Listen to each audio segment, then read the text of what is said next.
Last week, on January 29th and 30th, the Senate Finance Committee and Health, Education, Labor, and Pensions Committee held confirmation hearings for Robert F. Kennedy Jr., President Donald Trump's nominee to be Secretary of Health and Human Services. In the streets of the Capitol, small groups of protesters opposed to RFK Jr.'s confirmation held signs and handed out stickers. Protesting RFK Jr. Free stickers! And ahead, free cane! Protesting RFK Jr. You are pro-vaccination. RFK Jr. is going to make polio great again.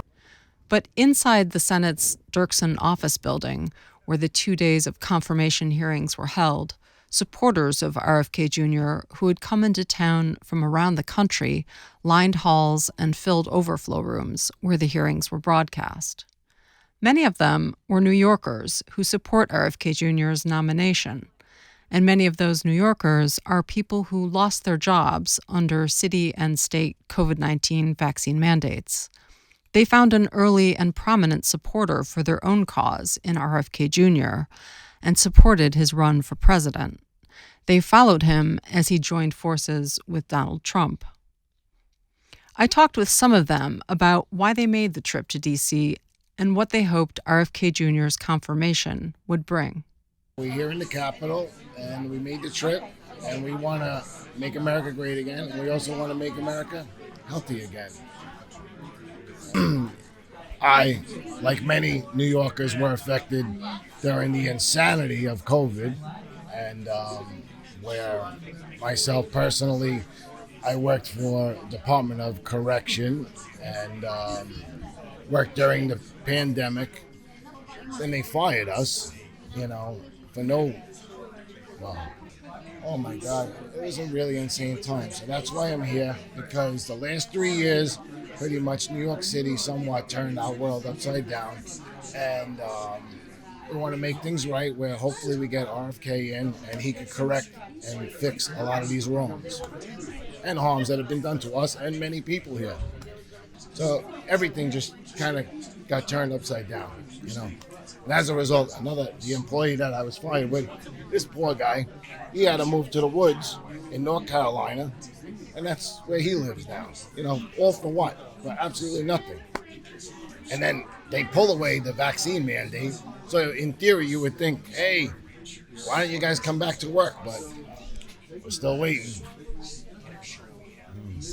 You lost all, at least myself, you lost all trust and faith in government. At least this guy who has been RFK, been suing the government and winning, I think that's somebody that could possibly restore some of the faith in the people, especially people like myself and many others here who have been affected.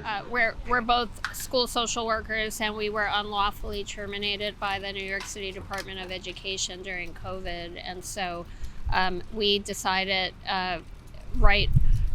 in early January to write a letter to all 535 Congress members about what happened to New York City workers, including our unlawful unpaid leave and our unlawful termination, and the subsequent harms that we've been going through, the lack of income, and we did it we put out a call to workers who were in the same situation, who had also been fired by the city of New York.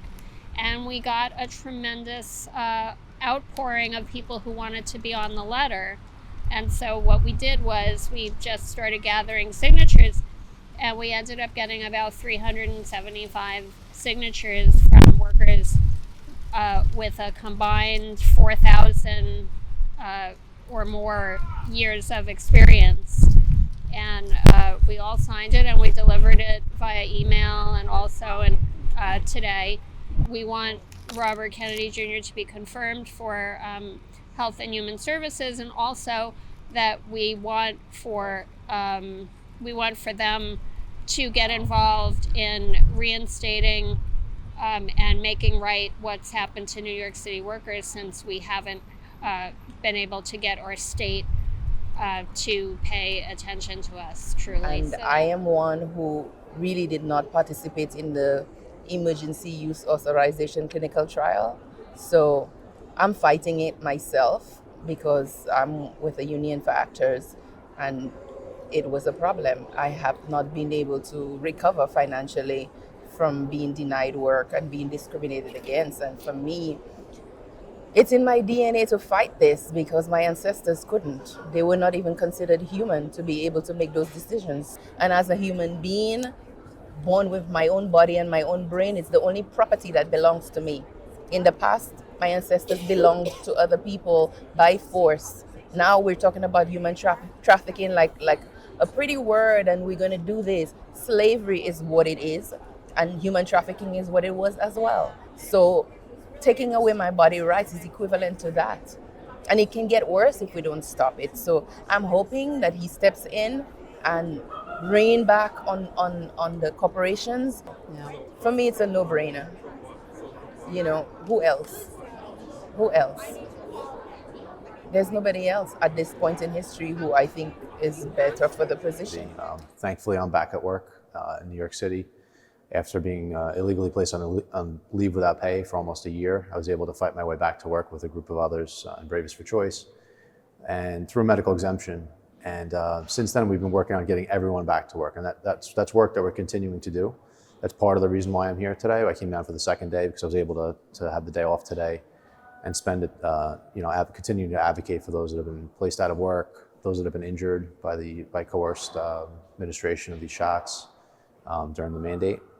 And then there's a lot of larger picture issues also that I think as people, a lot of us have families, and we see the bigger picture with health. Health is something that's very important to people that are in the frontline worker community. You have to be healthy enough to do very difficult, demanding work. Our slogan all the way has been that we stand with those that stand with us. So it's not a partisan political party issue. We've been really aligning ourselves with the people that have been putting themselves out there to advocate for our interests and our needs as citizens and as employees in New York. So part of today's committee has to do with labor. So we felt it important to have a presence here, and we wanted to come and show some support and just sort of to witness history. We're witnessing history right now. This confirmation hearing, in my opinion, is going to really affect, whichever way it goes, it's going to have a huge impact on health in this country going forward. Now back in New York, some of the workers who took the bus to Washington will mark 3 years since New York City fired them for refusing to comply with its COVID-19 vaccine mandates. February 2022 saw the most mandate firings in a single month, with the Eric Adams administration terminating 1,430 city employees. As that 3-year mark approaches, and the lawsuits that many of the workers filed to fight their terminations drag on, many have their eyes on Washington in the hope that a resolution to their fight for reinstatement and restitution will come from the top. You can find the complete special report, including full interviews from the New York Mandate podcast, on the No One You Know Substack.